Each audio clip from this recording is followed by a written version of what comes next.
জাতীয় নির্বাচন পিছিয়ে দিতে আগে স্থানীয় নির্বাচন চাচ্ছে একটি পক্ষ। অভিযোগ সালাউদ্দিনের। ফ্যাসিবাদ বিরোধী ঐক্য ধরে রাখার আহ্বান। হামলা ও ভয় দেখিয়ে জাতীয় নাগরিক পার্টিকে দমন করা যাবে না বললেন নাহিদ। ৩ আগস্ট জুলাই ঘোষণাপত্র আদায় করে ছাড়ার হুঁশিয়ারি। গোপালগঞ্জে হামলা চালানো হয়েছে, বাংলাদেশের আরো 10টা জায়গায় হামলা চালানো হবে, আমাদেরকে দমন করা যাবে না। সহিংসতা ঘিরে গোপালগঞ্জে সকাল ৬টা পর্যন্ত কারফিউ বহাল। সমাবেশ ও পুলিশের গাড়িতে হামলার ঘটনায় মামলা, এখন পর্যন্ত গ্রেফতার ৪৫। নির্বাচনে লেভেল প্লেইং ফিল্ড নিশ্চিত সহ ৭ দফা দাবি মেনে নেবে সরকার। আশা জামায়াতের। সোহরাওয়ার্দী উদ্যানে কাল জাতীয় সমাবেশ। বাংলাদেশে চালু হচ্ছে জাতিসংঘের মানবাধিকার হাই কমিশনের কার্যালয়। সুরক্ষা ও বিকাশের লক্ষ্য ৩ বছর মেয়াদী সমঝোতা স্মারক সই। এত অপরাধ প্রবণতা পৃথিবীর কোনো দেশে নেই মন্তব্য ধর্ম উপদেষ্টার। দেশের সব মসজিদের সভাপতি হবেন প্রশাসনের কর্মকর্তারা। এবং গাজীপুরের কালিয়াকৈরে কাভার্ড ভ্যান সিএনজি অটোরিকশার সংঘর্ষ, মা বাবা ও ছেলের সহ নিহত ৫। পরিবারে শোকের ছায়া। ১৫-২০ হাত ছেঁচড়ে নিয়ে গেছে ওই সিএনজিকে নিয়ে, যে একবারে ওখানে স্পট ডেট হয়েছে ২ জন, বাবা এবং ছেলে। আমরা সরতাল প্রস্তুত করছি, জব্দ তালিকা করছি, পরবর্তীতে আইনগত ব্যবস্থা গ্রহণ করা হবে। সংবাদ সন্ধ্যায় দেখছিলেন শিরোনাম। পুরো খবর জুড়ে আপনাদের সঙ্গে আছি আমি তোয়া আফরোজ। এবারে বিস্তারিত। যারা নির্বাচন অনিশ্চিত করতে চায় তারাই পিআর পদ্ধতি নির্বাচন চায়, এমন মন্তব্য করেছেন বিএনপির স্থায়ী কমিটির সদস্য সালাউদ্দিন আহমেদ। বলেন, বাংলাদেশে স্থানীয় সরকার নির্বাচনের কোনো ম্যান্ডেট নেই নির্বাচন কমিশনের। বিকেলে রাজধানী ২৪-এর গণঅভ্যুত্থানের শহীদদের স্মরণে ঢাকা মহানগর উত্তর আয়োজিত মৌন মিছিল পূর্ব সংক্ষিপ্ত সমাবেশে এসব কথা বলেন তিনি। সালাউদ্দিন আহমেদ বলেন, যারা নির্বাচন পিছিয়ে দিয়ে রাষ্ট্র ক্ষমতায় থাকতে চায় তারা তাদের লক্ষ্য ফ্যাসিবাদকে পুনর্বাসন করা। তিনি আরো বলেন, ফ্যাসিবাদ বিরোধী ঐক্যে ফাটল ধরানোর যে ষড়যন্ত্র চলমান তার রুখতে সব রাজনৈতিক দলকে সজাগ থাকতে হবে। সংক্ষিপ্ত এই সমাবেশের শেষে মৌন মিছিলটি মিরপুর ১২ থেকে শেওড়াপাড়ায় গিয়ে শেষ হয়। জুলাই আগস্টের শহীদদের পুঁজি করে একটি পক্ষ ফায়দা হাসিল করার চেষ্টা করছে বলে মন্তব্য করেছেন বিএনপির স্থায়ী কমিটির সদস্য মির্জা আব্বাস। শুক্রবার বিকেলে নয়াপল্টনের দলের কেন্দ্রীয় কার্যালয়ের সামনে ঢাকা মহানগর দক্ষিণ বিএনপির উদ্যোগে জুলাই আগস্ট গণঅভ্যুত্থানের শহীদদের স্মরণে দোয়া ও মৌন মিছিল পূর্বক সংক্ষিপ্ত সমাবেশ তিনি এমন অভিযোগ করেন। বলেন, জুলাই আগস্টের শহীদরা একক কোনো রাজনৈতিক দলকে সমর্থন দিতে শহীদ হয়নি। একটি দল তাদেরকে বিক্রি করে প্রতিষ্ঠিত হওয়ার চেষ্টা করছে। আর এ সময় তিনি বলেন, বিএনপিকে অনেকেই আওয়ামী লীগের কাতারে ফেলার চেষ্টা করছে। তারা ষড়যন্ত্র করে ক্ষমতায় আসার চেষ্টা করছে বলেও অভিযোগ করেন মির্জা আব্বাস। বর্তমান সরকার পক্ষপাতমূলক আচরণ করছে অভিযোগ করে দ্রুত নির্বাচন দেওয়ার আহ্বান জানান তিনি। বিএনপি নেতাকর্মীরা বেঁচে থাকতে চক্রান্তকারীদের ক্ষমতায় যাওয়ার কোনো সুযোগ নেই বলেও হুঁশিয়ারি দেন মির্জা আব্বাস।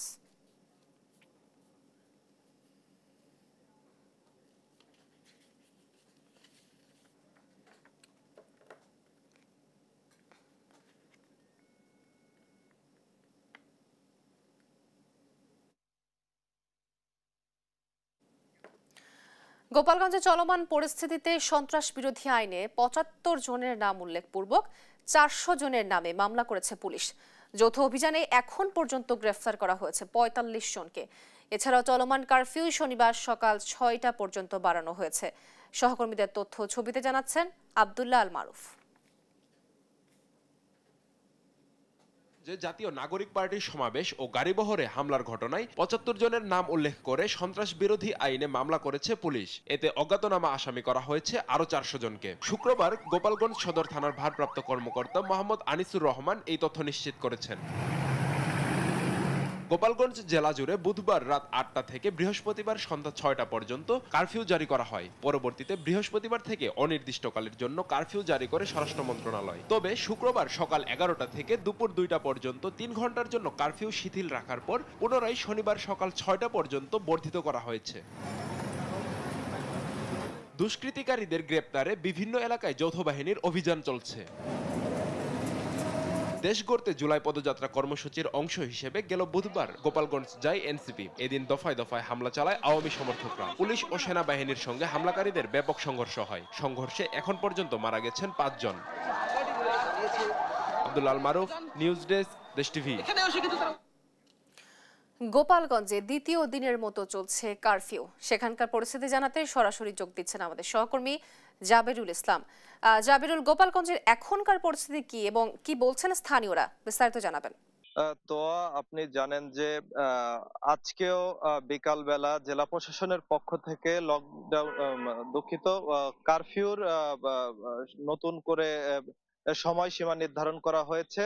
আজ বিকাল ৬টা থেকে আগামীকাল সকাল ৬টা পর্যন্ত এই কারফিউর সময়সীমা নির্ধারণ করা হয়েছে।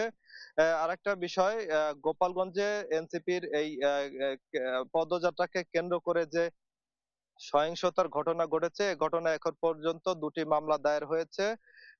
তার মধ্যে একটি মামলায় 75 জনের নাম উল্লেখ এবং 450 থেকে 500 জনের অজ্ঞাত আসামি করা হয়েছে এবং অপর আরেকটি মামলা কাশিয়ানীতে হয়েছে।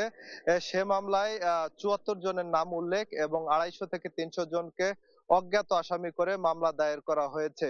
আর কারফিউর পরিস্থিতি এবং সার্বিক পরিস্থিতি নিয়ন্ত্রণের জন্য যৌথ বাহিনী তৎপর রয়েছেন। তারা বিভিন্ন স্থানে টহল দিচ্ছেন। রয়েছে সাজোয়া যান সহ তাদের যে সকল যানবাহন রয়েছে এবং নদী পথেও নৌবাহিনীর যে কোস্ট গার্ড রয়েছে, কোস্ট গার্ডের তৎপরতাও লক্ষ্য করা গেছে গোপালগঞ্জে। এই ছিল আমার কাছে গোপালগঞ্জ থেকে কারফিউর সর্বশেষ। তোয়া।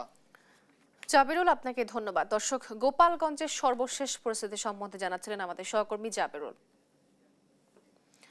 আওয়ামী লীগকে ফেরাতে ভারতীয় শক্তি একযোগে নেমেছে। বাংলাদেশের 1 ইঞ্চি জায়গাতেও আওয়ামী সন্ত্রাসীদের জায়গা দেওয়া হবে না বলে সাফ জানিয়েছেন জাতীয় নাগরিক পার্টির সদস্য সচিব আক্তার হোসেন। নারায়ণগঞ্জে পরিবারতন্ত্র, মাফিয়াতন্ত্র ও গডফাদার তন্ত্রের খেলা বন্ধ না হলে আরেকটি গণ অভ্যুত্থানের জন্য প্রস্তুতি নেবার আহ্বান জানান দলের আহ্বায়ক নাহিদ ইসলাম। জান্নাতুল মোহনা রিপোর্ট। জাতীয় নাগরিক পার্টি জুলাই পদযাত্রার 18তম দিনে প্রত্যাশার চেয়ে বেশি সমর্থনের উপস্থিতি দেখা যায় নারায়ণগঞ্জে, যে নারায়ণগঞ্জ কিনা আওয়ামী লীগের অন্যতম ঘাঁটি।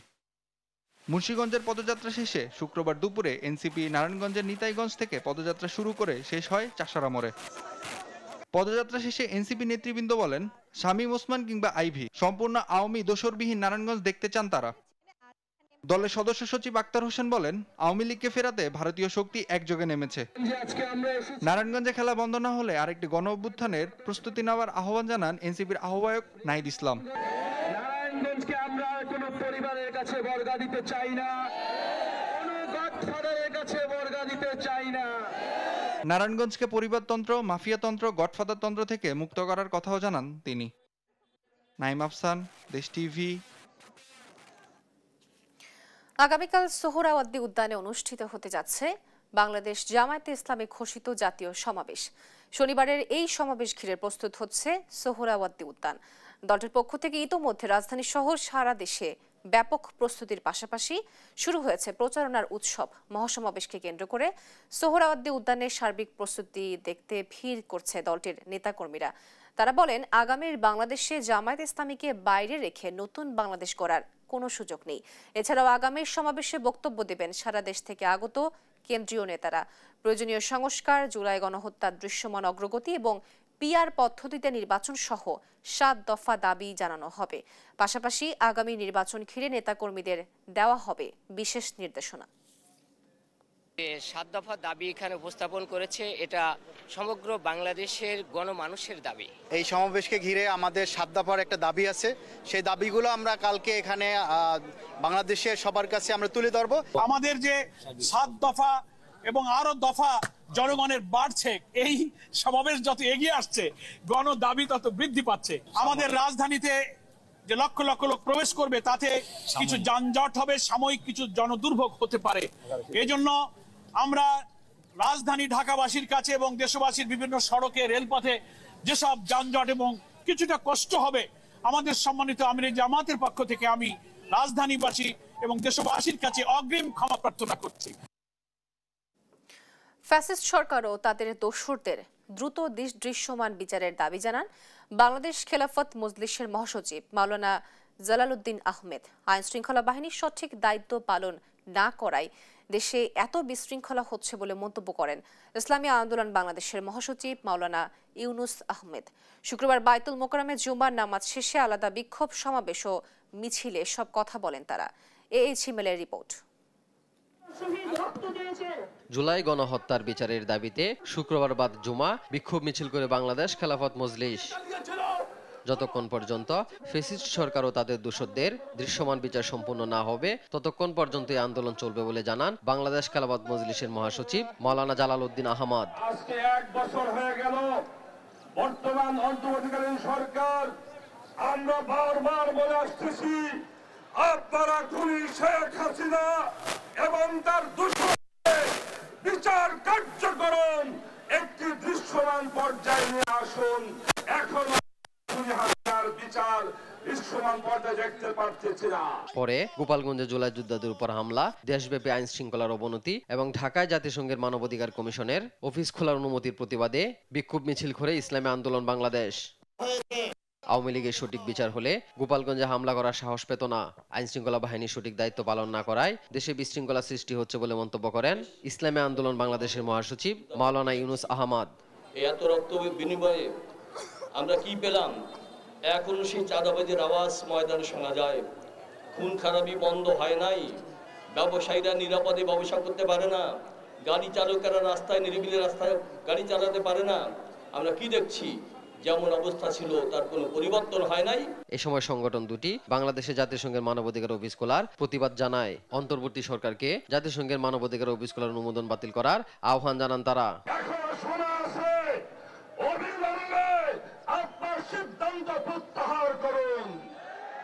ঝিমেল, দেশ টিভি, ঢাকা।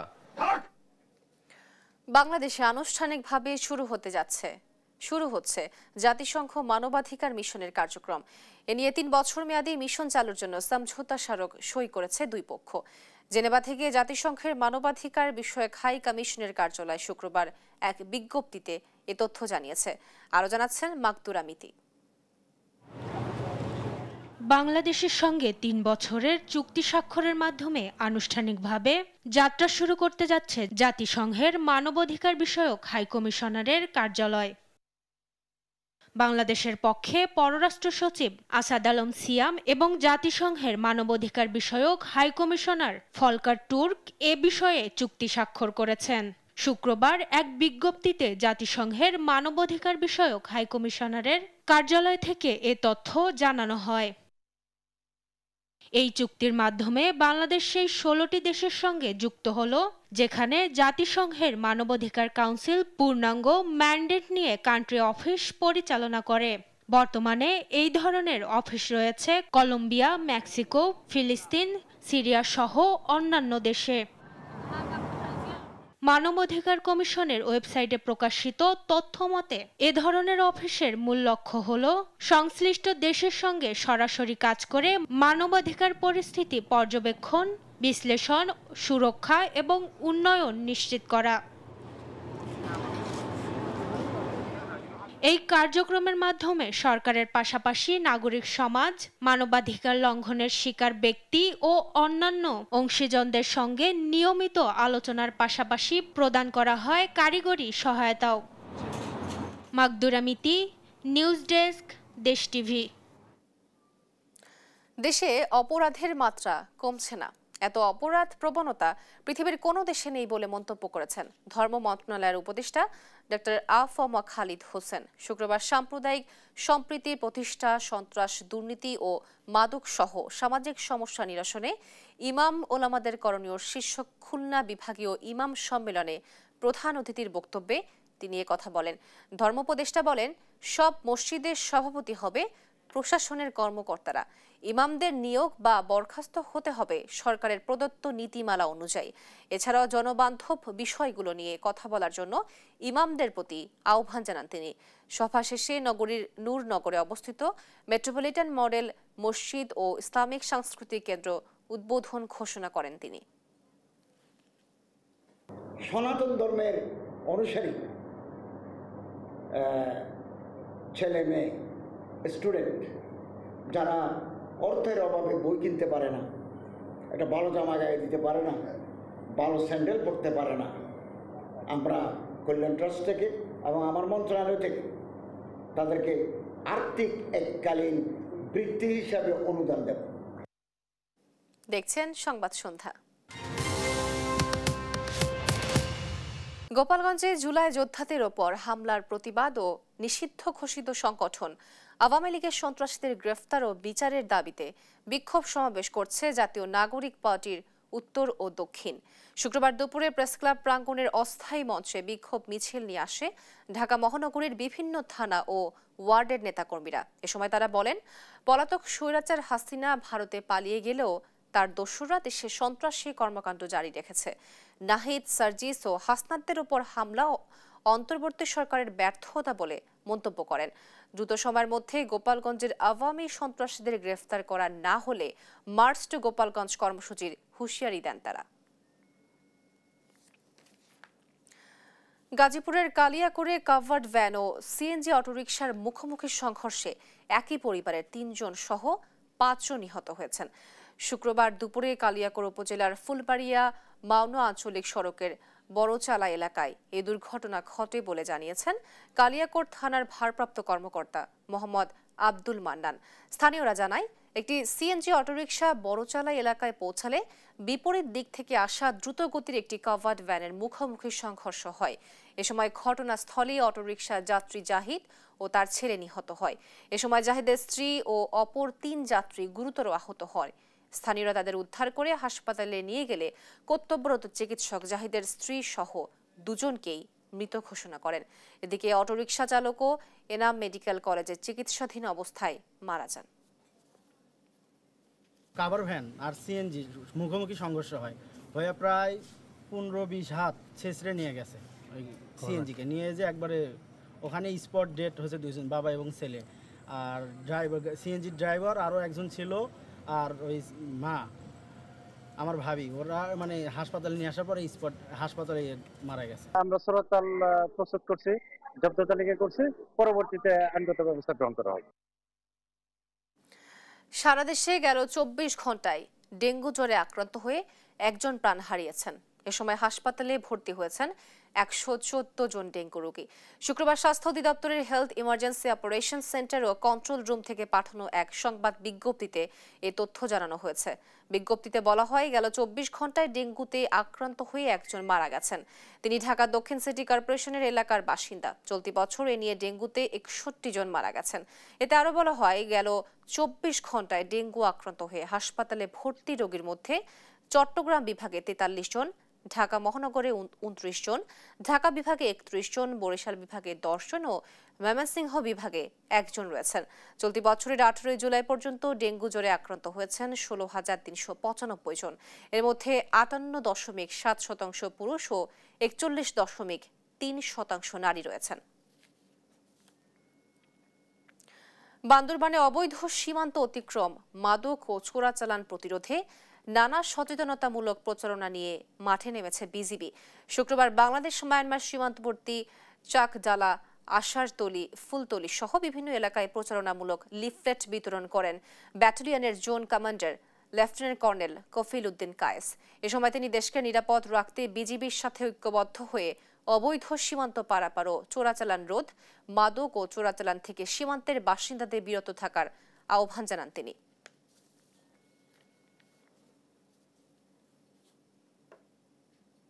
দেখছেন সংবাদ সন্ধ্যা। গাজা উপত্যকায় পরিকল্পিতভাবে সব ধরনের স্থাপনা ধ্বংস করেছে ইসরায়েল।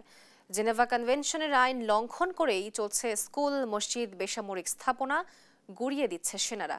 ফিলিস্তিনিদের বাধ্য করছে উপত্যকা ছাড়তে। নীরব দাসের রিপোর্ট। গাজা উপত্যকা যেন পৃথিবীর বুক থেকে বিলীন হয়ে যাওয়া এক সভ্যতা। 651 দিন পরিকল্পিতভাবে বোমা ও ক্ষেপণাস্ত্র ফেলে সম্পূর্ণ উপত্যকাকে ধুলায় মিশিয়ে দিয়েছে ইসরায়েল।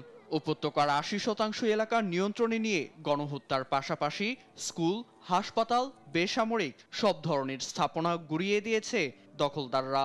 জেনেভা কনভেনশনের আইন অনুযায়ী যুদ্ধবিধ্বস্ত এলাকায় স্থাপনা ধ্বংসে বিধিনিষেধ থাকলেও তা মানতে নারাজ নেতানিয়াহু বাহিনী। ব্রিটিশ গণমাধ্যম বিবিসি বলছে, মানবিক শহর তৈরির নামে মিশর সীমান্ত ঘেঁষা রাফা শহরে ধ্বংসযজ্ঞ চালিয়েছে ইসরায়েল। টনকে টন বিস্ফোরক দিয়ে গুড়িয়ে দিয়েছে হাজার হাজার স্থাপনা। ইসরায়েলের প্রতিরক্ষা মন্ত্রী ইসরায়েল কাৎসের রূপরেখা অনুযায়ী 6 লাখ ফিলিস্তিনির কারাগারে রূপান্তর হবে রাফা। পার্শ্ববর্তী তেল আল সুলতান এক সময়ের নান্দনিক এলাকাটিতে সভ্যতার কবর রচনা করেছে ইসরায়েলি সেনারা। ধ্বংস করে দিয়েছে অঞ্চলটির সবচেয়ে বড় মসজিদ ও 40টির বেশি জায়গার সব স্থাপনা। রেহাই পায়নি ইসরায়েল সীমান্ত থেকে 1.5 কিলোমিটার দূরে অবস্থিত গাজার কৃষি প্রধান শহর খুজোয়া। কৃষি জমি সহ 1200 অবকাঠামো ধ্বংস করে দিয়েছে সেনারা। এছাড়া গাজার পশ্চিম ও পূর্বাঞ্চলকে আলাদা করে নিরাপত্তা করিডোর তৈরি করা হয়েছে, যার দুপাশে সব ভবনই পরিণত হয়েছে ধ্বংসস্তূপে। এছাড়া ফিলাডেলফি করিডোর ও মোরাক এক্সিস নিয়ন্ত্রণে নিয়ে চালানো হয়েছে বুলডোজার। শিক্ষাবিদ কেরিশার ও জামন ভ্যান্ডন হুকের মতে, চলতি বছর এপ্রিলের পর থেকে গাজায় ধ্বংসযজ্ঞের মাত্রা আরও বাড়িয়ে দেয় ইসরায়েল। ফিলিস্তিনিদের উপত্যকা ছাড়তে বাধ্য করতেই ইসরায়েল ধ্বংসের পথে হাঁটছে বলে মত বিশ্লেষকদের। নীরব দাস, নিউজ ডেস্ক, দেশ টিভি। শরীরে বাসা বাঁধছে জটিল সব রোগ, প্রভাব পড়ছে বয়সেরও। হাতে কালছিটে দাগ ও পা ফুলে আলোচনায় মার্কিন প্রেসিডেন্ট ট্রাম্প। এতেই ভক্ত ও সমালোচকদের মনে বাজছে গুঞ্জন। সত্যতা স্বীকার করে হোয়াইট হাউস জানিয়েছে, দীর্ঘস্থায়ী শিরা সমস্যায় ভুগছেন ট্রাম্প। ফাতেমা তাসনিমের রিপোর্ট। মার্কিন প্রেসিডেন্ট ট্রাম্পের অসুস্থতা নিয়ে গুঞ্জন বেশ পুরনো। অনুষ্ঠানে কখনো হাঁটছেন খুঁড়িয়ে, কখনো ডান হাতে দেখা গেছে কালশিটে দাগ, যা এড়ায়নি গণমাধ্যমের ক্যামেরা। বিষয়টি এতদিন গোপন রেখেছিল ট্রাম্প প্রশাসন। নীরবতা ভেঙে সামনে এসেছে ক্রনিক ভেনাস ইনসাফিসিয়েন্সি রোগে ভুগছেন ট্রাম্প। বৃহস্পতিবার হোয়াইট হাউসের মুখপাত্র ক্যারোলিন লিভিট জানান, হৃদরোগ প্রতিরোধে অ্যাসপিরিন সেবন করছেন ট্রাম্প। এতে অনবরত হাতে কাঁপুনি, ক্ষতিগ্রস্ত হয়েছে টিস্যু। স্বাস্থ্য পরীক্ষার রিপোর্ট প্রকাশ না করলেও ক্যারোলিন দাবি করেন ট্রাম্পের রোগ নিয়ন্ত্রণে আছে। ৭৯ বছর বয়সী ট্রাম্পের পা ফোলাভাব প্রসঙ্গে ব্যাখ্যা করেছেন ইউনিভার্সিটি অফ টেক্সাসের চিকিৎসক ও সহকারী অধ্যাপক মারিল লোগান। তার মতে, পায়ের শিরা যখন হৃৎপিণ্ডে রক্ত পাম্পে ব্যর্থ হয়, তখনই জমাট বেঁধে তা ফুলে যায়, সংকীর্ণ হয়ে পড়ে ধমনী। হৃৎপিণ্ডের রক্ত প্রবাহিত না হয়ে উল্টো পায়ের দিকে প্রবাহিত হয়। হোয়াইট হাউসের চিকিৎসক শন বারবাবেলা বিবিসিকে জানান, ট্রাম্পের এমন রোগের কারণ মূলত বয়স। ৭০ বছরের পর এমন রোগ হওয়াকে স্বাভাবিক হিসেবেই ধরা হয়। ট্রাম্পের বয়সী 10 থেকে 35% মানুষ এমন রোগে ভুগছেন বলে জানান আরেক বিশেষজ্ঞ ও চিকিৎসক ম্যাথিউ এডওয়ার্ডস। জো বাইডেনের শারীরিক ও মানসিক দুর্বলতা নিয়ে প্রায়শই খোঁচা দিতে দেখা যায় মার্কিন প্রেসিডেন্ট ট্রাম্পকে। এমনকি বাইডেন তার অসুস্থতা লুকিয়েছেন বলেও সমালোচনা করেন। এখন নিজের শারীরিক পরিস্থিতি নিয়েই প্রশ্নের মুখে এই রিপাবলিকান নেতা। ফাতেমা তাসনিম, নিউজ ডেস্ক, দেশ টিভি। দেখছেন সংবাদ সন্ধ্যা। সাফ অনূর্ধ্ব 20 নারী চ্যাম্পিয়নশিপে টানা জয়ের দুরন্ত ছন্দে রয়েছে লাল সবুজ মেয়েরা। শনিবার রাউন্ড রবিন পদ্ধতিতে দ্বিতীয়বারের মতো শ্রীলঙ্কার বিপক্ষে মাঠে নামছে আফাইদা খন্দকারের দল, যাদের প্রথম দেখায় 9-1 গোলে উড়িয়ে দিয়েছিল বাংলাদেশের মেয়েরা। বসুন্ধরা কিংস অ্যারেনায় সন্ধ্যা 7টায় শুরু হবে ম্যাচটি। 12 পয়েন্ট নিয়ে শীর্ষে থাকা বাংলার মেয়েদের এবারও লক্ষ্য জয়রাত অব্যাহত রাখা। জুবায়ের নূরের ম্যাচ প্রিভিউ।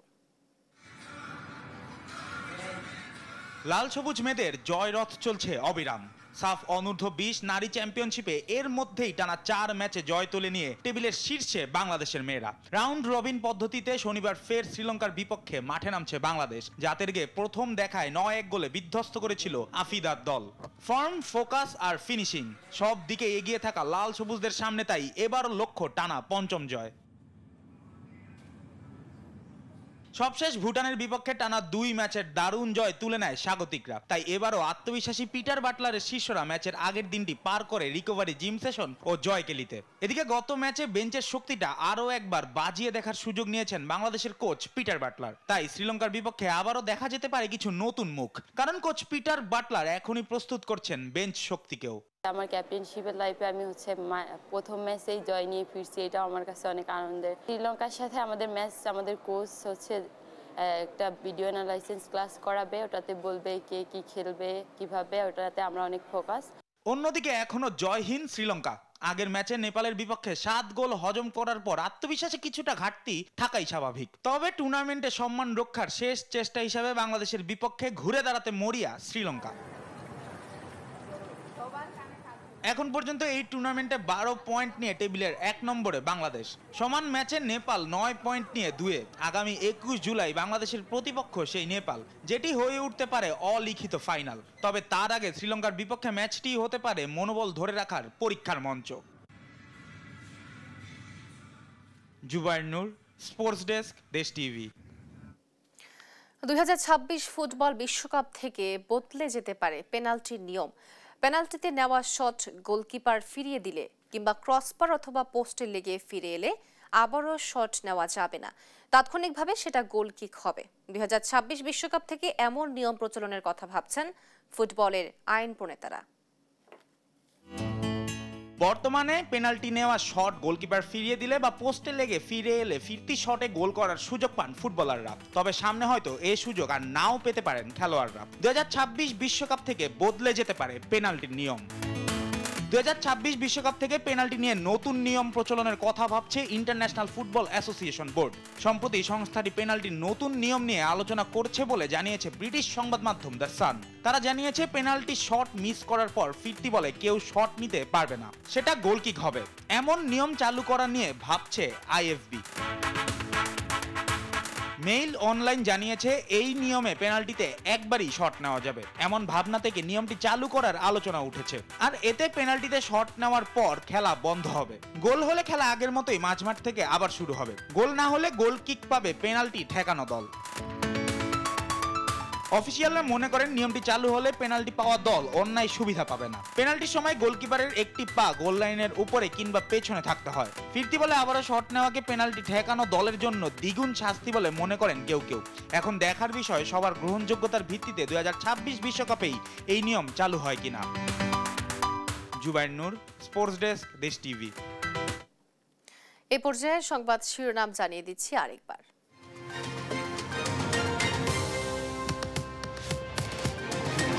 জাতীয় নির্বাচন পিছিয়ে দিতে আগে স্থানীয় নির্বাচন চাচ্ছে একটি পক্ষ। অভিযোগ সালাউদ্দিনের। ফ্যাসিবাদ বিরোধী ঐক্য ধরে রাখার আহ্বান। হামলা ও ভয় দেখিয়ে জাতীয় নাগরিক পার্টিকে দমন করা যাবে না বললেন নাহিদ। 3 আগস্ট জুলাই ঘোষণাপত্র আদায় করে ছাড়ার হুঁশিয়ারি। গোপালগঞ্জে হামলা চালানো হয়েছে, বাংলাদেশের আরো 10টা জায়গায় হামলা চালানো হবে, আমাদেরকে দমন করা যাবে না। সহিংসতা ঘিরে গোপালগঞ্জে সকাল 6টা পর্যন্ত কারফিউ বহাল। সমাবেশ ও পুলিশের গাড়িতে হামলার ঘটনায় মামলা। এখন পর্যন্ত গ্রেফতার 45। নির্বাচনের লেভেল প্লেইং ফিল্ড নিশ্চিত সহ 7 দফা দাবি মেনে নেবে সরকার, আশা জামায়াতের।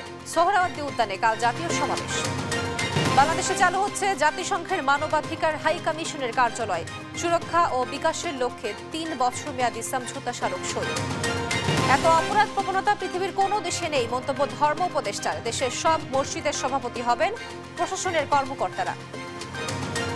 এবং গাজীপুরের কালিয়াকৈরে কাভার্ড ভ্যান সিএনজি অটোরিকশার সংঘর্ষ। মা বাবা ও ছেলে সহ নিহত 5। পরিবারের শোকের ছায়া। 15-20 হাত ছেঁচড়ে নিয়ে গেছে ওই সিএনজিকে নিয়ে, যে একবারে ওখানে স্পট ডেট হয়েছে 2 জন, বাবা এবং ছেলে। আমরা সুরতাল প্রস্তুত করছি, জব্দ তালিকা করছি, পরবর্তীতে আইনগত ব্যবস্থা গ্রহণ করা হবে। দর্শক, এই ছিল এখনকার সংবাদ সন্ধ্যা। পরের বুলেটিন দেখার আমন্ত্রণ রইল। এছাড়া দেশ টিভি সর্বশেষ সব খবর পেতে ভিজিট করুন www.desh.tv। ফেসবুকে আমাদের সঙ্গে যুক্ত থাকুন দেশ টিভি অথবা দেশ টেলিভিশন পেজে। সর্বশেষ সব ভিডিও পেতে ইউটিউবে আমাদের হ্যান্ডেল @দেশ টেলিভিশন অথবা @দেশ টিভি নিউজ লিখে সার্চ করুন। ধন্যবাদ সবাইকে।